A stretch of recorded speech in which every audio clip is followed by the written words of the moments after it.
Jadi dalam kehidupan itu tidak akan berjalan sempurna seperti yang ingin kita rasakan.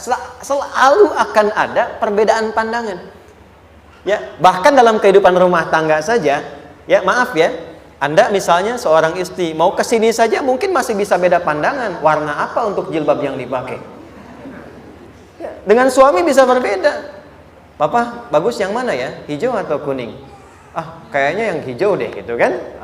Enggak, kayaknya kuning deh gitu kan. Masih mending ada dua pilihan. Begitu dipakai pink. Bisa berbeda. Anak bisa berbeda. Jadi kesan pertama yang ingin dibangun bahwa dalam kehidupan sudah pasti akan ada keragaman pandangan. Dan yang kedua, yang tidak normal, keragaman pandangan itu boleh jadi melahirkan tindakan-tindakan yang kontraproduktif. Mungkin akan mendapatkan celaan. Allah dicela, malaikat dicela, Rasul dicela, Nabi dicela, sahabat dicela, tabi'in dicela, ulama dicela. Kita siapa yang mungkin belum menjadi bagian dari orang-orang itu dan ingin bebas dari celaan? Itu mustahil. Jelas sampai sini? Jadi kalau mendapatkan celaan, berbahagialah, berarti kehidupan kita normal. Jelas? Pernah mendapatkan celaan dalam hidup? Halo? Pernah disoal oleh orang lain? Pernah direndahkan oleh orang lain? Nah, Allah tuh memberi kesan kepada kita, jangankan engkau, Rasul yang paling mulia saja pernah mendapati itu. Tapi bagaimana seni mendapatkan ketahanan sehingga dalam dicela pun tetap tenang. Dalam disoal pun tetap hatinya nyaman. Karena ketenangan itu yang membawa pikiran tenang dan tindakan yang terukur. Dan kadang-kadang ketenangan itu lebih penting bahkan dibandingkan dengan harta yang berlimpah. Seringkali saya berikan perbandingan dari sejak dulu kita belajar kan. Coba pilih mana? Saya yakin masih konsisten. Pilih mana? Kaya tapi gelisah atau miskin tapi tenang. Tidak boleh ada pilihan ketiga, saya tahu itu. Kaya tapi gelisah atau miskin tapi tenang. Pilih mana? Ya, saya tahu kan. Kaya tapi tenang. Oke, di fase ini wahyu belum turun. Nabi sudah ngajar, turun wahyu, turun al-ala, turun beberapa surah. Tiba-tiba ada masa jeda, wahyu belum turun. Sepekan belum turun. Sebulan belum turun. Disitulah muncul seakan ada amunisi bagi orang-orang yang tidak senang dengan Nabi, tidak senang dengan ajakan Nabi pada kebaikan. Ini poin yang kedua. Kalau Anda berbuat baik, pasti ada tantangan. Ingat ya, kalau Anda berbuat baik, apapun itu, pasti ada tantangan. Yang menguji konsistensi kebaikan itu apakah serius untuk dilakukan atau tidak. Maka mulai muncul tuduhan. Lihatlah Muhammad dari ditinggalkan sama Tuhannya. Tuh Muhammad udah gila tuh, naik turun bukit, naik turun lagi, kayak orang bengong. Muhammad udah ada beban di pundaknya. Jangankan umatnya, Rasulnya saja yang mengklaim Rasul, punya masalah katanya. Ya kan? Dan ditinggalkan Tuhannya, kok masih mau ikut Muhammad? Maka dalam keadaan itulah kemudian ditunggu, naik turun, turunlah kemudian dua surah sekaligus, surah 93, surah 94, yaitu surah Ad-Duha dan Al-Insyirah.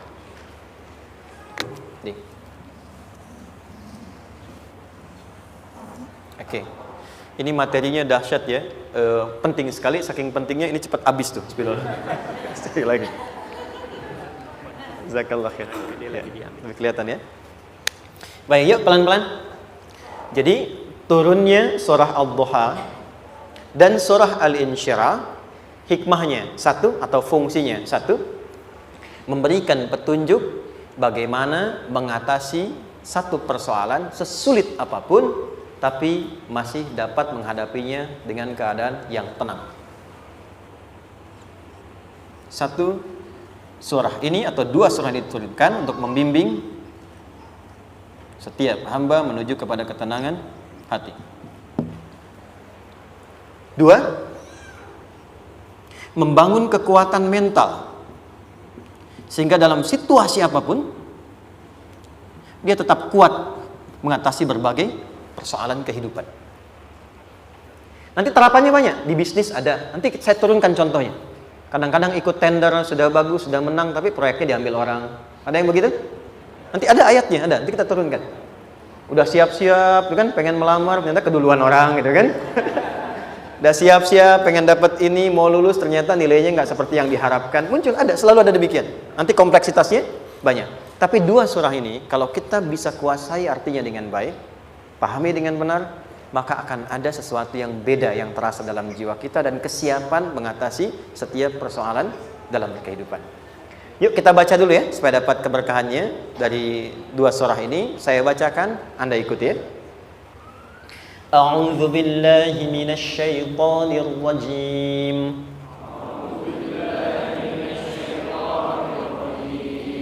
Bismillahirrahmanirrahim.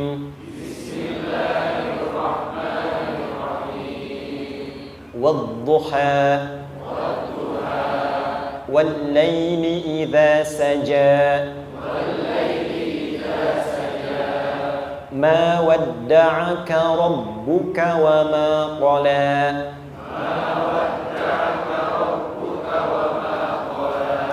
ما ودعك ربك وما قلى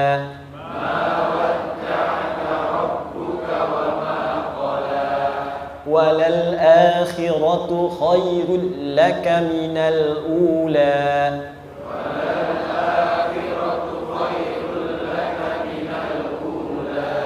ولسوف يعطيك ربك فترضى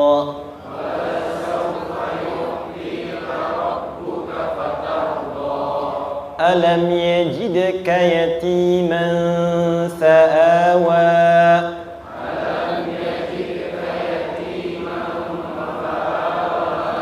ووجدك ضالا فهدى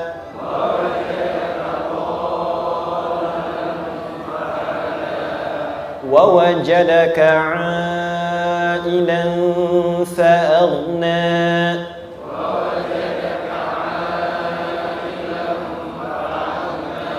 فأما اليتيم فلا تقهر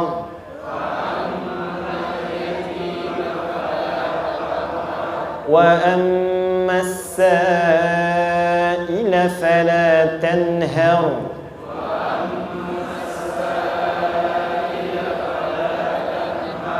وأما بنعمة ربك فحدث.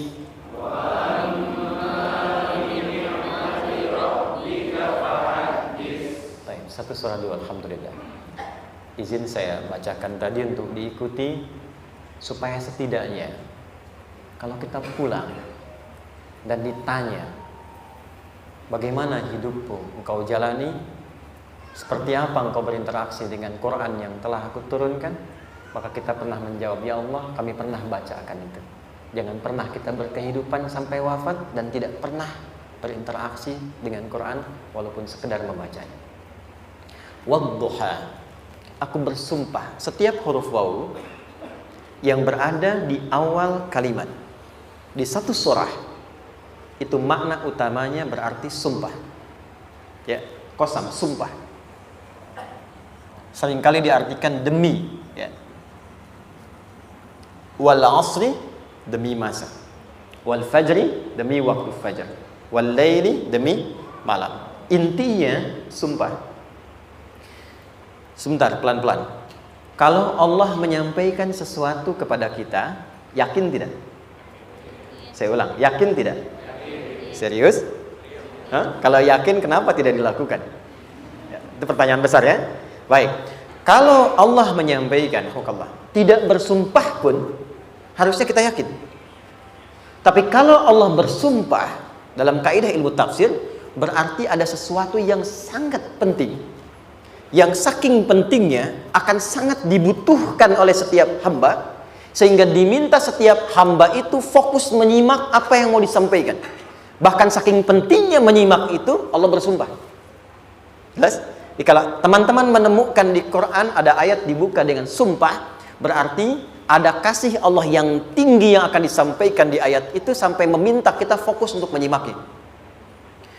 Ad-duha, untuk memudahkan maknanya, teman-teman, kalau waktu duha itu jam berapa ya? Oke, sebetulnya dimulai sejak matahari itu mulai naik, yang memantulkan ya atau menyinari cahayanya itu mulai terasa lembut. Ya, kalau misalnya kita ambil 1,5 jam setelah subuh. Sekarang subuh 4:30 lah, taruhlah 4:30 ya. 1,5 jam berarti jam 6 kan? Nah, itu awal duha tuh. Awal duha. Sampai ke pertengahan kurang lebih 9:30, jam 10. Akhir duha jam 11 sampai menjelang ke zuhur. Awal duhanya disebut dengan syuruk namanya. Syuruk. Jadi syuruk itu awal duha. Kalau sudah jam 6 ada cahaya matahari ya. Enak nggak ke tubuh kita itu? Nyaman nggak? Jam 8 enak nggak kalau berjemur ya? Jam 9 enak ya? Nah, ini kata kiasan dalam bahasa Arab. Kalau kita merasakan sesuatu yang enak, nyaman, memberikan manfaat yang banyak, itu orang Arab sering memberikan kiasan dengan waktu-waktu tertentu. Di antaranya duha. Jadi kalau kita menemukan kalimat duha, jangan langsung diartikan ke waktu duhanya. Boleh jadi yang diinginkan adalah makna di balik itu, yaitu semua kenikmatan dan kenyamanan yang didapatkan. Cara mengartikan ini, wadduha, aku bersumpah, kata Allah, ya Muhammad, demi semua kenikmatan yang kau rasakan dalam hidup, seperti engkau merasakan kenikmatan cahaya duha itu. Jelas? Wal-laili idza saja, dan aku bersumpah, al-lail, lail itu apa?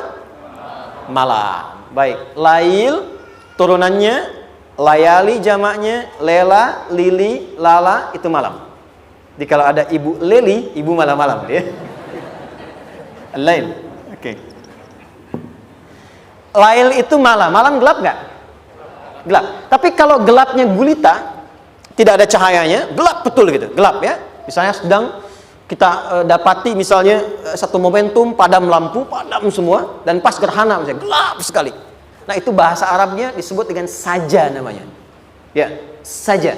Wal laili idza saja. Dan malam apabila telah gulita. Zaman Nabi kan gak ada lampu ya, belum ada PLN ya, dan seterusnya. Jadi gelapnya betul-betul gelap. Saya mau tanya sebentar, biasanya kalau situasi gelap itu mudah nggak menemukan benda tertentu? Melangkah mudah atau sulit? Tidak mudah untuk dilakukan kan? Dalam bahasa Arab, kalau kita ingin mengungkapkan satu kegamangan yang luar biasa, sampai kita merasakan gelap dan sulit melangkah, bukan hanya karena nggak ada cahaya, mungkin karena ada pekerjaan tertentu yang menyulitkan, masalah tertentu yang menyulitkan, sehingga merasa seakan-akan kita tuh gelap.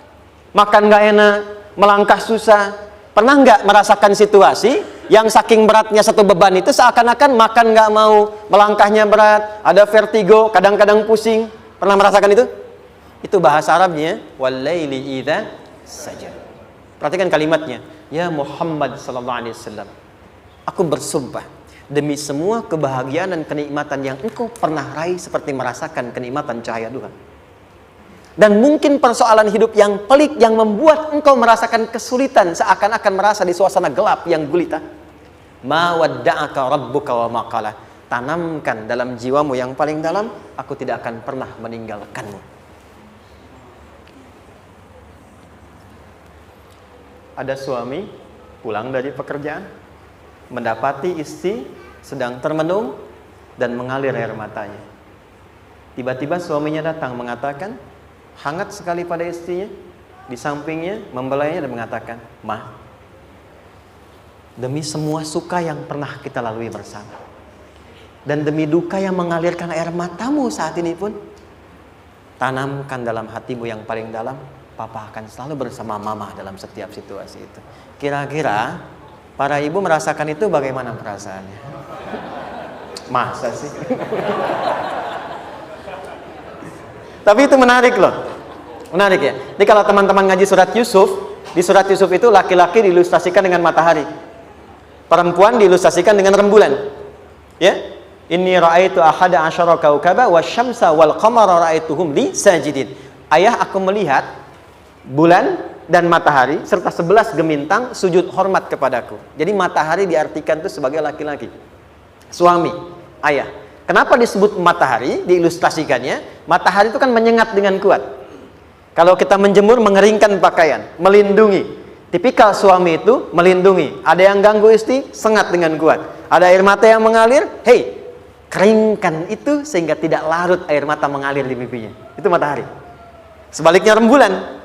Rembulan itu kan enak dipandang, bukan bulannya ya, bukan bulannya. Kalau bulannya kan desainnya nggak sempurna, baik terlihat. Tapi cahaya rembulannya. tampil dengan indah, tampil dengan baik, enak dipandang, menenangkan, dan tidak tertukar. Jangan sampai ada istri jadi matahari, suami jadi rembulan. Jelas ya? Dengan kekuatan bulan aku menghukummu, ya kan? Itu salah. Oke. Tahan sampai sini, tahan. Lihat baik-baik. Saya berhenti sampai sini dulu. Kalau di Quran ada ayat menyebutkan, tidak spesifik orang yang disebutkan dan kapan kejadiannya, maka peristiwa itu akan terjadi dan dialami oleh kemungkinan generasi berbeda di setiap masa dengan tokoh berbeda tapi perasaan yang serupa. Sebaliknya, kalau disebutkan namanya, jelas identitasnya, kapan kejadiannya, maka peristiwa itu hanya akan menimpa orang tersebut dan tidak akan dialami lagi orang lain setelahnya. Saya tanya dulu yang akhwat, yang perempuan, kenal Maryam? Kenal, bagus. Kenal di mana? Maryam anaknya Imran, mengandung, melahirkan Isa alaihissalam, Yesus Mesias, tanpa disentuh laki-laki manapun. Dan di Quran identitasnya disebutkan langsung, Maryam binti Imran, wa Maryam ibnata Imran. Ini menunjukkan kesan bahwa yang mengandung dan melahirkan tanpa disentuh laki-laki manapun, itu hanya Maryam anaknya Imran. Ingat ya, mengandung, melahirkan tanpa disentuh laki-laki manapun. Bukan mengandung, melahirkan tanpa suami, kalau itu banyak dia. Ya, mengandung, melahirkan tanpa disentuh laki-laki manapun. Hanya Maryam binti Imran. Tapi kalau nggak disebutkan siapa orangnya, kapan kejadiannya, tidak detail disebutkan, ini artinya situasi itu akan dialami kembali oleh orang di masa depan dengan generasi yang berbeda tapi substansi yang sama. Pertanyaannya, pernahkah kita mengalami situasi yang sulit sampai seakan merasa gelap? Nah, baik, maka adab yang pertama, jika mengalami situasi seberat apapun dalam berkehidupan, maka dekati Allah Subhanahu wa ta'ala. Ini awalnya, dekati Allah. Apalagi kalau ada yang mengatakan ini nggak mungkin, ini nggak akan terjadi, ini nggak bisa. Kalau sudah ada tanda seperti itu tanda langsung dari Allah supaya Anda diminta langsung mendekat kepada Allah dan tinggalkan semua makhluk. Karena Allah hanya akan mengabulkan langsung kepada Anda tanpa perantara siapapun. Itu yang terjadi pada Nabi Zakaria. Ini nggak mungkin, ini mustahil. Maka beliau langsung memohon kepada Allah dan langsung menyebutkan, ya Allah, saya minta darimu saja, tidak dari yang lain. Maka dikabulkan seketika. Jadi yang pertama, jika punya kesulitan sebesar apapun, seberat apapun, cepat dekati Allah. Maka di situ akan dijawab langsung oleh Allah, ma wadda'aka rabbuka wa ma qala. Hambaku, sepanjang engkau mendekat kepadaku, maka yakinkan dalam dirimu, situasi apapun yang kau rasakan, aku tidak akan pernah meninggalkanmu. Sudah? Satu? Paham sampai sini? Oke. Pelan-pelan ya. Saya belum bicara caranya. Saya baru bicara di awal motivasinya. Dekati Allah dulu, nanti caranya didetilkan di surah Al-Insyirah. Teruskan. Ma wadda'aka rabbuka wa ma qala. Walal akhiratu khairul laka minal. Perhatikan. Hei, seberat-berat bebanmu saat ini, ingat, satu saat akan tuntas. Dan ini pun ujian. Kalau sudah meninggal, gak ada ujian lagi. Dan nanti kehidupan yang sekarang, apapun yang kau pertentangkan, perdebatkan, perselisihkan, itu semua akan ditinggalkan. Jadi ternyata Allah mengungkap hakikat kehidupan dunia. Apapun yang diperselisihkan, tuh unik ya. Orang berselisih pada yang akan ditinggalkan. Aneh nggak? Ada orang berebut makanan, ya kan? Rebutan sampai berkelahi dan sebagainya. Pada akhirnya makanan yang diperebutkan itu pun akan ditinggalkan. Yang ini meninggal, itu meninggal. Jadi memperebutkan sesuatu yang pada akhirnya akan berakhir. Kata Allah, Allah sampaikan, jika Anda mengalami situasi, sesuatu yang mungkin membuat berat, tanamkan pada jiwa kita, hei, yang aku kejar-kejar ini, boleh jadi aku akan tinggalkan juga. Kenapa aku harus menangisi dan larut pada sesuatu yang tidak abadi? Maka Allah hibur kita dengan mengatakan, kamu tenangkan diri dulu. Semua yang kamu pikirkan sampai membuat kamu berat begini, pada akhirnya kamu tinggalkan. Dan yang abadi itu akhirat. Walal akhiratu khairul laka minal. Dua, pelan-pelan sikapi setiap masalah dengan proporsional. Jangan terlalu larut dalam sesuatu. Dapat job satu, pengen, udah siap, kontraknya besar, tiba-tiba hilang. Dipikirin, Anda mikirkan itu pun nggak akan balik. Proporsional aja dulu. Ya, nanti caranya akan turun nanti di alin syirah. Tenangkan diri dulu. Prasangka baik kepada Allah Subhanahu wa taala. Boleh jadi apa yang Allah ingin berikan sebagai pendahuluan sekarang belum sampai kepada kita karena Allah menyiapkan yang lebih baik di balik itu. Kita belum tahu ada apa di balik itu sehingga kita tidak dapatkan itu. Sehingga kemudian Allah katakan walal akhiratu khairul laka minal ula. Teruskan wala saufa yu'tika rabbuka. Pelan-pelan. Orang yang punya sikap seperti ini itu cenderung lebih dekat mendapatkan ridha Allah dibandingkan dengan orang-orang yang larut dalam kesulitan. Orang yang move on dengan setiap persoalan dalam kehidupan, cepat berpikir secara proporsional, tidak menggantungkan hidupnya pada persoalan tertentu sehingga membuat dia menjadi beban, itu lebih mendekatkan dirinya kepada ridha Allah dibandingkan dengan orang yang meratapi persoalan hidupnya. Ya. Pelan-pelan. Jadi spiritnya, kalau punya masalah apapun, jangan dilarutin terus. Gak usah diratapi, cepat move on. Berpikir lagi, rencanakan lagi. Nanti, detailnya ada di alin syirah. Tapi poin besarnya, janji Allah mengatakan, kalau Anda bisa move on, proporsional, maka yang dijanjikan oleh Allah, di situ Allah percepat datangnya ridha Allah Subhanahu wa ta'ala. Kalau ridha Allah sudah datang, maka akan dua yang diberikan. Pertama kali, ketenangan di dalam jiwa. Dan yang kedua, kemampuan untuk berikhtiar lebih baik mencapai apa yang diinginkan. Satu, kalau ridha Allah sudah diberikan pada seorang hamba, yang pertama diberikan ketenangan dalam jiwa. Bukan dunianya dulu. Bukan apa yang Anda ingin harapkan dulu. Pengen sesuatu, ya, pengen materi, pengen kedudukan, pengen lulus anaknya ujian, ya kan? Tiba-tiba terjadi sesuatu, diratapin, alih-alih meratap, alih-alih membuat status, alih-alih menyulitkan diri, kata Allah, terima dulu proporsional. Setelah itu dekatkan diri kepada Allah, turun ridha Allah, begitu turun yang pertama diberikan ketenangan kepada hati. Tenang dulu. Kalau sudah tenang, nanti dibimbing menyelesaikan apa yang sedang dihadapi itu. Itu poin yang ketiga. Pelan-pelan.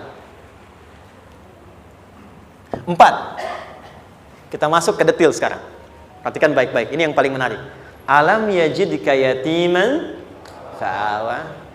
Muhammad SAW, bukankah dulu engkau yatim? Punya banyak masalah? Aku selesaikan juga. Ayahmu meninggal sebelum lahir, ada ibu. Ibu meninggal, ada kakek. Kakek meninggal, ada paman. Ya kan? Ada teman yang menemani Sayyidah Khadijah. Teman yang setia. Semua kebutuhan tersedia. Artinya Pak, perhatikan baik-baik. Kalau Anda punya masalah sekarang, jangan sampai melupakan yang dulu-dulu pun pernah tuntas Allah selesaikan. Jadi kalau sekarang sedang punya persoalan, jangan sampai satu masalah ini membuat Anda kehilangan harapan dan kehidupan. Sementara Anda sadar, dulu pun banyak masalah kok selesai juga. Kenapa dengan yang satu ini kita harus jatuh? Sekarang usia berapa? 20, 30, 40, 50. Sekarang usia 50 tahun, ada masalah, baru 5 menit datang sudah merasa jatuh. Yang 50 tahun ke belakang yang banyak selesai itu kita nilai atau tidak? Maka kata Allah, seperti yang dulu pernah aku selesaikan ribuan masalah itu, yang sekarang pun mudah aku tuntaskan. Jelas? Nah, secara psikologi, orang-orang yang selalu bertindak seperti itu akan selalu punya harapan lebih tinggi untuk menyelesaikan persoalannya. Jadi kalau sedang punya masalah, pikirkan yang dulu juga selesai, masa yang sekarang nggak selesai. Itu prinsipnya. Secara psikologis demikian. Jelas ya? Oke. Wa wajadaka dhallan fahada. Muhammad, dulu engkau pernah mengalami melihat masyarakat banyak berbuat yang tidak baik, aku berikan petunjuk. Kuncinya fahada di situ. Orang yang punya motivasi kuat dan keyakinan untuk bisa menyelesaikan persoalannya, maka dia akan lebih cepat mendapatkan petunjuk Allah untuk mendapatkan solusi terbaik. Ada sini. Saya agak cepat ya, mohon izin. Wa wajadaka 'ailan fa'aghna. Bahkan, maaf, bukan sekedar selesai. Kalau perlu saya bikin kaya, kata Allah. Aghna itu kalau ilmunya luas. Kalau harta, hartanya banyak. Kalau kedudukan, kedudukannya tinggi. Hei, engkau yang sedang mengejar kedudukan, aku tahan sebentar karena ada yang nggak bagus untukmu di sini. Tapi kalau kamu terima, aku angkat itu lebih daripada apa yang kamu harapkan. Kamu pengennya bintang 2, aku naikkan sampai bintang 4. Kalau perlu 5 sekalian. Hei, kamu yang in kampus di sini, aku tahan, bahasa kamu nggak lulus, kamu nangis, kamu mengadu, kamu datang pada orang tuamu. Orang tua mulai protes, mulai curhat macam-macam. Terima dulu. Mungkin di sini ada yang tidak baik seperti doa ibumu yang sering memohon, ya Allah, jangan sampai anakku berbuat yang salah, jangan sampai terjebak narkoba, jangan sampai terbawa tawuran. Di sini ada yang kurang tepat untukmu. Kalau kamu ridha, kamu terima, kamu proporsional, bahkan aku pindahkan ke kampus yang lebih baik yang tidak kamu bayangkan sebelumnya. Di orang-orang yang selalu menerima apa yang Allah ujikan dan ridha dengan itu, maka Allah akan angkat derajatnya bahkan melebihi ekspektasi dirinya. Paham? Kalau sudah seperti itu, maka lihat ujung ayatnya. Lihat ujung ayatnya. Fa'ammal yatima fala taqhar. Hei, maka jangan pelit berbagi kepada orang lain. Share. Kalau sudah sukses, share. Berbagi, bukan hanya materi, bagi ilmunya, ya, bagi kebahagiaannya. Wa ammas sa'ila fala tanhar. Jangan sampai nunggu orang minta. Kalau lihat ada kawan yang butuh, sekarang Anda sukses. Tapi boleh jadi kesuksesan Anda itu tangganya dari teman-teman Anda. Kalau sudah teraih ke atas, lihat lagi anak tangganya ke bawah. Ajak teman, jangan ditunggu minta. Ajak, bawa dia, berikan peluang. Jangan sampai dia minta, apalagi Anda bentak-bentak. Aku kan yang dulu bantu kamu. Jangan sampai keluar kata-kata itu. Kamu bisa naik di atas karena aku kan yang dulu bantu kamu. Kamu bisa jadi pemeran utama karena aku yang rekomendasikan. Karena aku yang dorong kamu, misal. Jangan sampai keluar kata-kata itu. Apalagi langsung keluar, tidak. Ini karena ilmuku saja misalnya.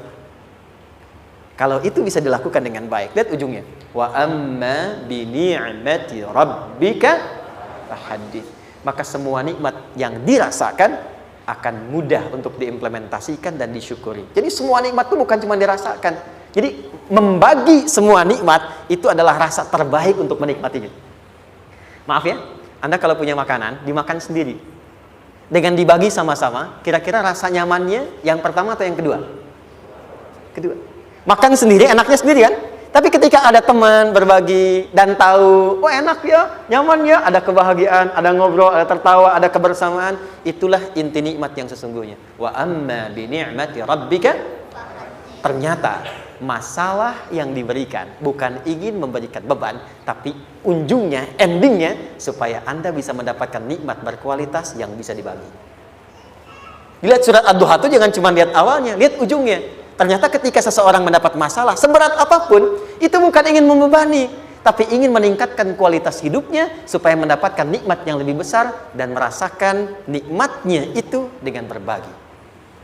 Itu poinnya. Jadi kalau sampai sini kita paham dan kita beri nama misalnya dengan fikih ujian, jadi kalau desain ujian ini sistematikanya kita pahami, maka tidak ada alasan untuk mengeluhkan persoalan. Jadi melihat masalah itu bukan sebagai beban, pada akhirnya melihatnya sebagai tangga untuk mencapai kebahagiaan. Jelas sampai sini? Baik, kalau sudah seperti ini, ingin punya masalah atau tidak ingin punya masalah? Tidak.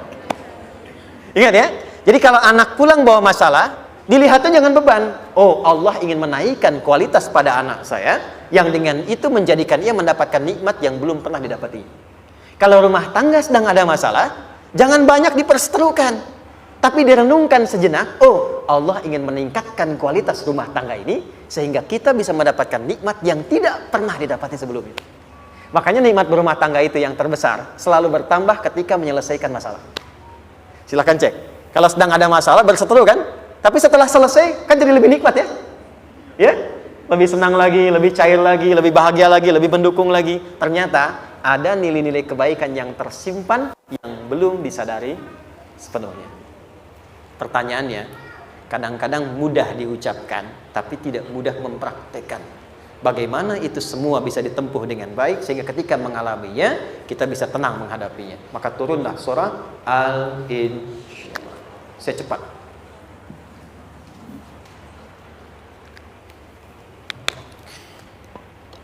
Teman-teman, ini apa?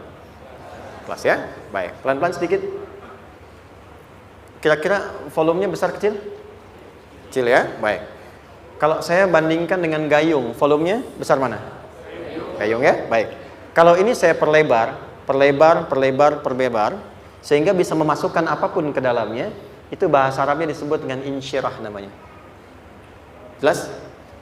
Meluaskan sesuatu sehingga terlihat lapang, sehingga memudahkan setiap hal masuk ke dalamnya.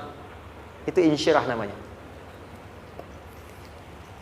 Surah ini diberi nama dengan surah Al-Insyirah, yang berarti sesuatu yang lapang, yang tenang, yang nyaman.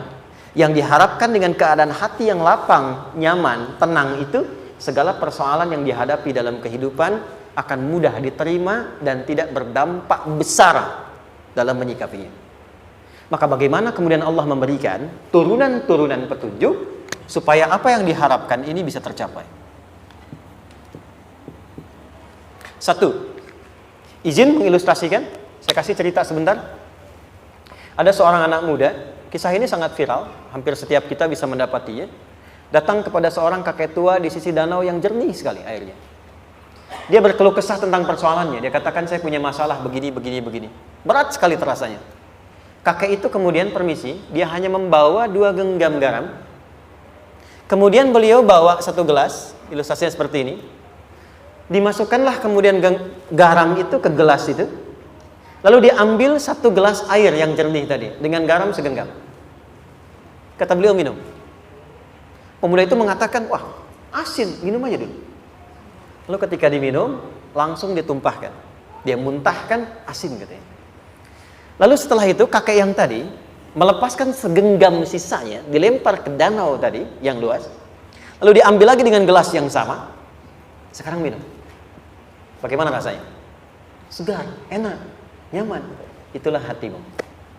Kalau hatimu sempit sesempit gelas ini, maka masalah sekecil apapun akan selalu menghadirkan kesulitan seperti engkau menelan garam tadi. Tapi kalau hatimu luas, sebesar apapun masalah, tidak akan pernah berdampak pada dirimu kecuali engkau mampu menyusun rencana untuk mengatasinya. Kelapangan hati yang membuat diri kita mampu menerima persoalan apapun, itu yang disebut dengan insyirah. Makanya dulu tahun 90-an ada sinetron Hati Seluas Samudra gitu ya. Saya pernah tahu itu. Sama anaknya diapa-apain juga, masih aja ya menerima gitu. Dulu siapa ya? Jeremy Thomas dan lain-lain ya. Saya kira ada itu. Ya, saya kira itu ya. Saya pernah lihat sejenak ya. Saya jarang-jarang nonton gitu. Pernah lihat aja. Saya senang riset. Jadi kalau riset itu ada riset dakwah, ada riset materi. Saya teman-teman yang musik gitu ya. Saya tidak terlalu dekat dengan musik karena saya di Quran gitu. Tapi untuk mengetahui hukum musik itu bagaimana, saya riset. Sampai ke notasi saya tahu. C D F G A B C D F G D F G A B C D A B C D F G A F G A B C D E B C D E F G A B C D A B C gitu kan ya? Ya, tapi kalau diminta piano, gitar, ini saya nggak bisa. Ya, tapi untuk menentukan hukum, nah kita bisa paham gitu. Misalnya boleh nggak baca Quran pakai langgam Jawa gitu kan? Nah hukumnya apa? Nanti dari teori itu muncul. Ya, paham ya? Nah, oke, balik sini. Perhatikan baik-baik. 1, saya agak cepat. Ini ditafsir langsung turun Al-Insyirah. Yang pertama, alam nashrah laka sadrak wa wada'na anka wizrak allazi anqadha dhahrak. Tahan sampai sini dulu, 3 ayat. Saya mulai dari ayat kedua dan ketiga. Perhatikan baik-baik. Wa wada'na anka wizrak allazi anqadha dhahrak. Artinya apa? Artinya satu beban yang diletakkan di pundak yang berpengaruh kepada semua bagian tubuh. Kita pernah melakukan atau melihat yang angkat beban ya? Beban kan semakin berat diangkat, semakin terasa ke bagian-bagian tubuh ya, ke semuanya. Nah, itu namanya wizrak alladzi anqadha dhahrak. Beban yang dipikul yang berat sekali sampai semua merasa. Makanya jadi satu ungkapan dengan mengatakan dia sedang memikul beban yang sangat berat. Sampai kepalanya pusing, tidur nggak nyaman, miring kanan, miring kiri. Itu namanya ya alladzi anqadha dhahrak. 1.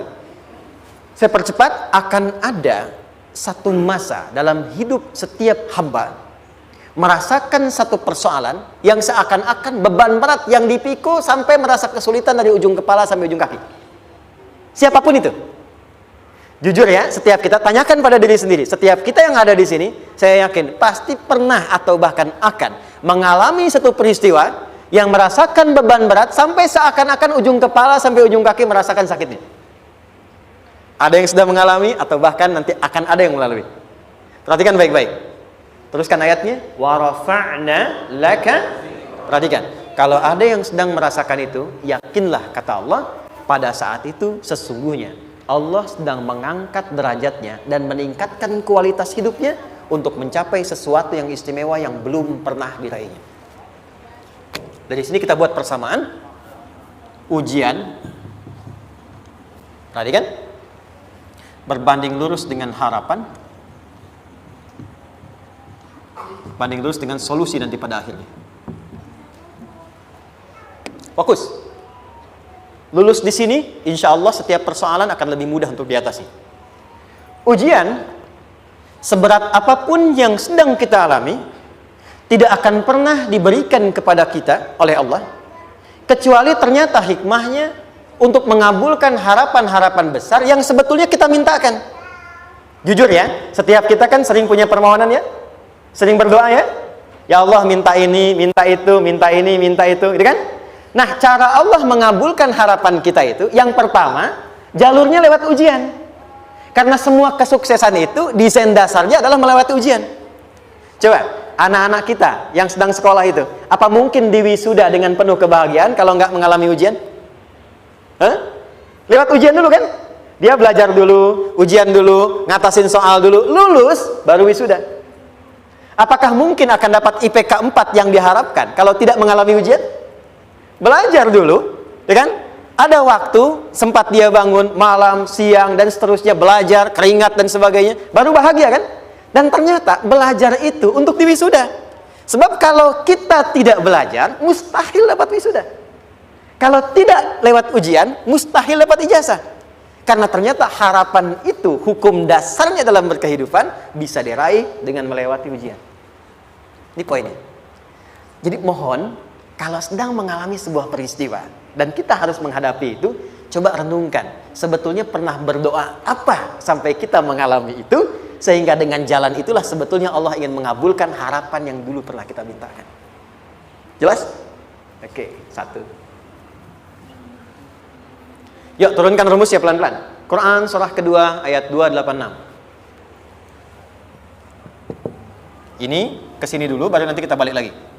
2 Al-Baqarah ayat 286. La yukallifullahu nafsan illa wus'aha. Tahan sampai sini. Lihat baik-baik. Hukum yang pertama. Hukum pertama. Allah tidak mungkin menguji seorang hamba di luar batas kemampuannya.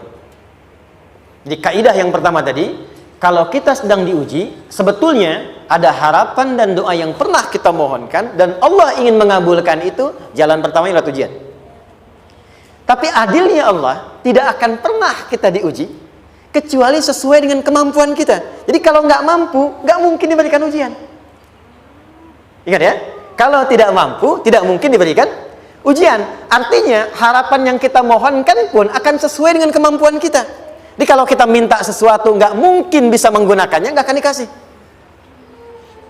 Nah, balik ke sini, untuk memberikan ketenangan kepada hati kita, kalau sedang menerima persoalan, setelah kita mengatakan, oh ini mungkin ada harapan yang ingin saya dapatkan, jalannya lewat sini. Untuk memberikan ketenangan kepada hati, begitu persoalannya tiba, langsung katakan pada diri kita, saya pasti bisa menjalaninya. Mustahil saya diuji kalau nggak mampu menjalaninya. Itu bahasa singkatnya. Ingat ya? Kalau ingin mudah menyelesaikan persoalan, kata Quran, setiap ada ujian, langsung katakan pada hati kita, insya Allah bisa. Nggak mungkin saya diuji kalau saya nggak sanggup. Jelas? Dan tanamkan itu pada hati yang paling dalam. Ini nggak mudah. Kalau cuma disimpan di pikiran, jadi beban. Tapi kalau Anda tanamkan dalam hati, seberat apapun masalahnya, pasti saya sanggup, pasti saya bisa. Pernah lihat dulu ada acara 90-an Benteng Hattori? Oke? Benteng Takeshi ya? Takeshi ya, gitu kan, artinya kan bisa jawab ya. Saya tahu Ninja Hattori mendaki gunung, lewati lembah, ya tahu ya. Songgoku, Songgohan, saya tahu itu. Songgoku, Kamehameha, Piccolo itu, yang nulisnya Suzuki Watanabe, saya tahu itu. Benteng Hattori, balik lagi ya. Benteng Takeshi ya. Puncaknya kan main pakai itu kan, pakai tank ya dan sebagainya. Tapi pernah ingat gak satu episodenya itu? Begitu akan bertarung, kan selalu ada motivator di sampingnya itu mengatakan, ayo, kamu bisa, gitu kan? Dia nggak ngaji Quran tuh. Kita punya ayatnya. Pernah nggak? Buka lagi ya dulu ya. Oke. Korea, kenapa bisa nyusul Jepang? Salah satunya, waktu Jepang itu maju, setiap di Korea itu ditanamkan dari mulai anak-anak TK-nya. Kita harus lebih daripada Jepang. Sejak anak-anaknya TK. Itu ditanamkan betul. Kita bisa, kita dari TK. Sehingga ketika di sana bikin Honda, sini Hyundai. Hyundai kan dibacanya Hyundai, ya kan? Sana Honda, sini Hyundai gitu. Di apapun yang dibuat Jepang, Korea harus lebih unggul. Itu ditanamkan dari awal. Bisa. Kita itu sekarang punya ayatnya. Jadi kalau sedang punya masalah seberat apapun, katakan pada diri kita, insya Allah bisa. Gak mungkin diuji kalau nggak sanggup. Bisa insya Allah. Bisa. Kenapa mah? Bisa. Jelas? Oke. Sudah di situ teruskan. Lanjutkan. Warafa'na laka dzikra. Teruskan. Fa inna ma'al usri. Nah, ini poin terbesarnya. Fa inna ma'al usri yusra. Fa huruf yang menunjukkan sesuatu berlangsung dengan cepat. Inna di ilmu nahwunya berbunyi begini, di gramatikal bahasa Arab. Harfun nasbin wa taukidin. Tansibul isma wa tarfa'ul khabara. Mabniun 'alal fathi la mahalla lahu min al-i'rabi. Paham? Tidak. Inna huruf yang digunakan untuk menguatkan informasi agar ditancapkan ke dalam hati sekuat-kuatnya dan jangan pernah ragu. Jadi kalau orang Arab itu nancapkan tongkat begini dan kuat, tidak goyah, itu nasab namanya. Nasabar rajula asahu fil ardi. Inna ini harfun nasab. Jadi kalau ada di Quran dibuka informasinya dengan inna, maksudnya begini, hei, tancapkan informasi dalam hatimu dengan kuat, jangan pernah ragu. Yakinkan pada dirimu. Apa yang harus diyakinkan? Ma'al usri yusra. Inna ma'al usri yusra. Usrun sama dengan yusrun. Lari ke sini. Oke. Apa artinya usrun? Sulit. Oke. Sulit itu ada dua. Ada sa'bun, ada usrun. Kalau kesulitan yang relatif, kata si A sulit, si B mudah, itu sa'bun namanya. Contoh, kata si fulan, bahasa Jepang susah. Padahal kata yang lain tidak. Saya ke Jepang, anak-anak kecil begini bisa bahasa Jepang, gitu kan? Bagi mereka mudah, gitu ya. Saking mudahnya gitu. Kata shiwa, gitu. Anak-anak kecil, bagi mereka mudah, bagi kita belum tentu. Itu sa'bun. Inna lughatal yabaniyah sa'bah. Relatif. Tapi kalau kesulitan yang sifatnya mutlak, semua orang mengatakan sulit.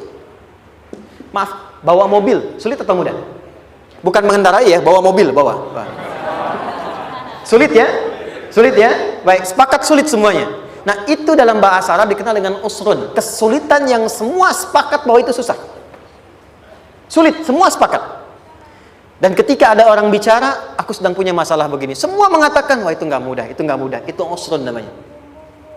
Lawannya, kemudahan yang relatif disebut sahlun. Tapi kemudahan yang semua sepakat bahwa itu mudah, itu yusrun namanya. Mengangkat spidol, semua mengatakan mudah, ringan. Itu yusrun namanya. Perhatikan, Allah tidak memasangkan sa'bun dengan sahlun, tapi memasangkan usrun dengan yusrun. Orang-orang yang punya keyakinan kuat, setiap persoalan itu akan selesai. Dan dia mengatakan pada dirinya, aku bisa melewatinya. Maka, perhatikan kalimatnya kata Quran. Inna ma'al usri yusran. Sesulit apapun masalah yang sedang dia alami, maka Allah akan datangkan solusi semudah-mudahnya yang bisa dia nikmati. Dengan kata lain, kalau kita bawa ke bahasa psikologi, kalau sedang menghadapi persoalan seberat apapun, selain kita mengatakan, ini pasti bisa saya lalui, saya insya Allah sanggup mengatasinya, katakan pada diri kita, ini pasti selesai. Pasti ada solusinya, pasti mudah. Katakan, walaupun memang solusinya belum datang, tapi tenangkan pada diri kita dengan mengatakan, inna ma'al usri yusra. Bahasa psikologinya, katakan pada diri kita, ini pasti selesai. Nggak mungkin nggak selesai, pasti ada solusinya, pasti mudah. Itu lebih memberikan harapan pada diri kita untuk menuntaskan persoalan dibandingkan dengan meratapinya. Jelas? Teruskan. Fa inna ma'al usri. Kalau masih ragu kata Allah, katakan lagi sekali lagi. Sampai hati kita merasa nyaman. Jadi kalau sedang punya persoalan seberat apapun, tanamkan pada diri kita, pasti selesai. Belum nampak, insya Allah pasti selesai. Gak mungkin diuji kalau nggak ada solusi. Itu lebih memberikan harapan. Setelah itu, fa'idha faraghta, mitigasi masalahnya, mitigasi persoalannya. Tuliskan, ini masalahnya apa? Rumah tangga. Apa saja misalnya, dia ada suami, ada istri, dia ada anak-anak. Masalah ada di mana? Kadang-kadang benangnya jadi kusut karena satu-satu nggak segera diselesaikan.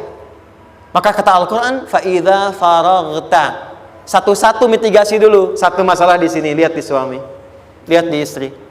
Kalau pekerjaan, masalahnya apa? Sebelum bercabang kemana-mana, petakan. Apakah rekanannya? Apakah relasinya? Apakah kemampuannya? Apakah manajerialnya? Apakah marketingnya? Mitigasi, kotaki semua, selesaikan satu-satu. Setelah itu, apa yang dilakukan? Wa ila rabbika, tawakal sepenuhnya kepada Allah untuk menentukan hasilnya. Tawakal itu yang paling mahal.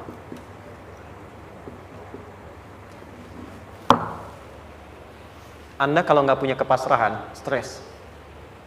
Karena selalu memikirkan apa yang mau dikerjakan dan selalu orientasi pada hasil. Kita punya tawakal. Kalau kita mampu menyerahkan sesuatu, gini, di sini ada orang yang paling jago misalnya main basket. Ada pertandingan basket. Begitu dibuka, udah tim musyawarah serahkan aja pada si fulan. Kan? Dia yang paling jago, dia. Bukankah dengan menyerahkan itu bukan hanya kita berikan sebuah tugas, ya kan? Tapi dengan itu ada kelapangan tersendiri kan? Yakinlah sukses, ini paling hebat. Pernah ada perasaan begitu? Sekarang, siapa yang paling mampu menguasai? Siapa yang paling hebat menyelesaikan segala hal? Siapa yang punya segalanya? Bukankah Allah?